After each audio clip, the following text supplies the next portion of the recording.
கொடைக்கானலுக்கு ஓய்வுக்காக சென்றுள்ள முதலமைச்சர் மு.க.ஸ்டாலின் கோல்ஃப் விளையாடினார். முதலமைச்சர் ஸ்டாலின் தனது குடும்பத்துடன் ஓய்விற்காக 5 நாட்கள் பயணமாக கொடைக்கானல் சென்றுள்ளார்.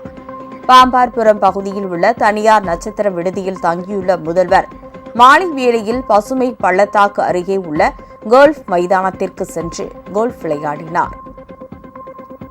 முன்னதாக கோல்ஃப் விளையாட வந்த முதல்வருடன் பொதுமக்கள் ஆர்வத்துடன் செல்ஃபி எடுத்துக் கொண்டனர்.